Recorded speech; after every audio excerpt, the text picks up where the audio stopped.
but you seem to have this perfect mix of ego, and I'm not saying this in a bad way, ego and humility. And you don't generally see that. You see a person who, when they're the best at what they do, they have an ego that is in a positive way that pushes them towards perfection.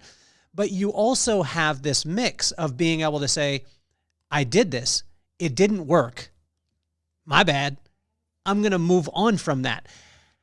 How have you developed that part? Because most people either have one or the other. I would say I probably developed it because I had a good community around me. I had, my brothers from another mother and my wife. I had people who in some ways were like-minded, but I would say had unconditional love for you. So they would hold you accountable. And that allowed you to stay, because you're right. I mean, your description of a lot of the people who led this change in medicine, you have to be incredibly confident. People die doing this stuff. You got to know what you're doing, and you got to be ready to manage it.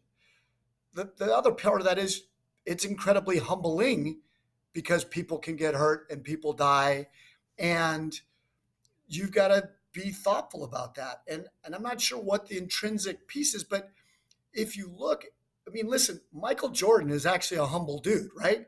He raised up 82 times and lost the game, right? Tiger Woods has missed an equal number of shots that were also amazing. And they didn't crumble when that didn't work out.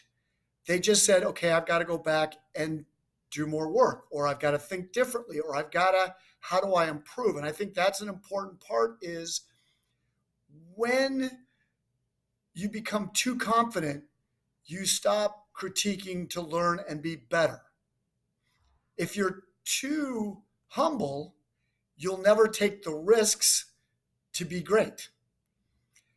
And I have these 5 rules of life that I talk about. One of the rules is chance favors the prepared mind. And it comes from Louis Pasteur. And the reason that happens is lucky people are lucky because they have practiced and prepared to when opportunity arises, they take it and it works. And they also don't care if they miss. The other one is if you do not attempt to conquer, you never will, right? We were talking about this before we got on, right? Leaning into uncomfortableness is really hard for people, myself included. But if you don't lean into it, you're never going to get better. And so that becomes a big important thing is you have to attempt to conquer even when you know you might fail.